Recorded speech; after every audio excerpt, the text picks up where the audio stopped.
As Premier of Bermuda, would you agree that Bermuda is in the midst of a health epidemic as it relates to road traffic injuries? I would say certainly yes. I think that the level of injury that we have for the roads, whether it's just injury, serious injury and/or death, is certainly something that challenges us, that causes us expense, that leads to long-term challenges, which we certainly have, and we have to do more to take steps to address it. We've pledged to, it was inside of our throne speech. Our approach to governance is the things that we put inside of our throne speech is basically our agenda for that particular year. And those are the things at which we'd like to make sure that we get wrapped up and completed. I've always criticized the practice of repeating the same promises year after year inside of the throne speech. I have assurances by the ministers responsible that we'll be able to meet our timelines and we'll be able to implement roadside sobriety testing in this parliamentary session, which ends before cut match. So I'm hopeful of that. The reason why you ask why, I think that you stated from the beginning that we have an epidemic, and if we're not going to be serious about taking out measures that are going to attempt to change destructive behavior inside of our communities, and we're going to continue to have those particular challenges. I think that it is without question demonstrated that driving while impaired leads more likely to not only your own injury, but also the injury of others. And the government has a responsibility to make sure that our environment is as safe as possible. And so from that perspective, we look forward to implementing that, as I said, passing legislation before cut match and putting it into effect shortly thereafter. Not an easy culture to break, because that's what culture is. Culture is the thing, culture is what it's accepted, it's what people do, and it is without question a challenge that we have to change. But everyone, I think there's very few Bermudians that have not been affected by losing someone close on the road. And so when you see that and you feel it, and it's a constant experience, whether or not it's whether it's your constituents, whether it's your friends, whether it's your family, and of course then it's not just death, because there's also serious injury. So I know that there's members inside of my family who've had serious injury and their life has been impacted forever. So they are now technically they are now disabled forever under the law, and those are the type of things of which we see. So clearly we have to take steps to address that, and roadside sobriety is one of the pledges which we said. I believe that it will have a positive effect on attempting to change behavior, and we just need to make sure that we are vigilant with the enforcement. Yes. Operational policing is without question a matter for the governor and the police commissioner. As much as the Progressive Labour Party government has said that we would like to have more of an input into operational policing, those are part of the reserve powers of the governor. However, I believe that the Bermuda Police Service, Government House, and the government shares the view that we want to make sure that we can do whatever is possible to reduce the amount of deaths on our roads.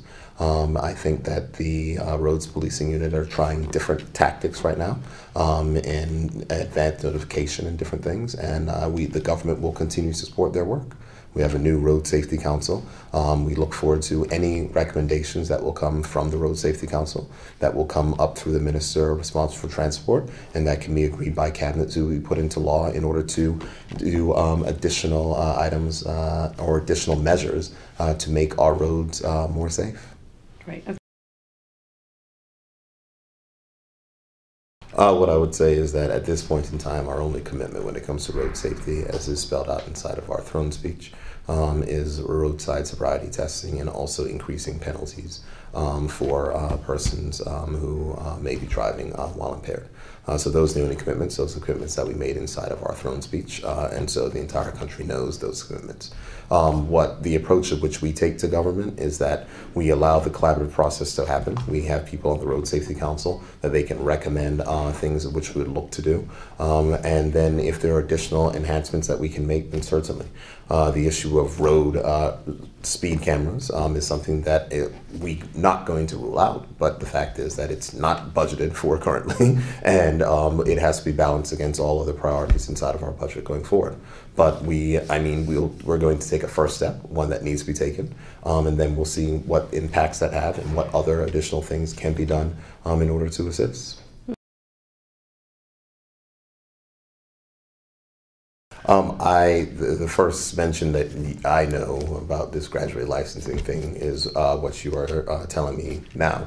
I don't know. Certainly we can look into further enhancing our graduate licensing program right now. I remember the last time the Progressive Labor Party was in government, there was a graduate licensing regime that was put in place for this Bermuda youth license, where Yes. when you are young and you're 16, you have restrictions that are placed upon you, whereas you can't ride at certain hours at night, I think it is, right. where you also can't tow people as well. Yeah. And if there's, as I said, if you say there's recommendations to enhance that, I'm sure that the Minister of Transport, if prompted, will and feels it's necessary, will bring it forward.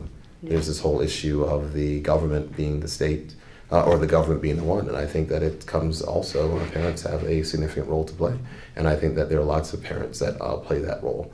And so from that perspective, responsibility cannot just be for the government, responsibility can also be for those persons that are there. But as I said, if there are thoughts and ways that improvements can be made, and if there are suggestions that come, and if there are things that need to be done, we want to be a government of action, not one of talking. Yeah, and the UK has said that Bermuda is some 30 years behind when it comes to training. I mean, you know, that's where the government can step in and say this is a mandatory program that has to be completed. You know, a parent can't do that.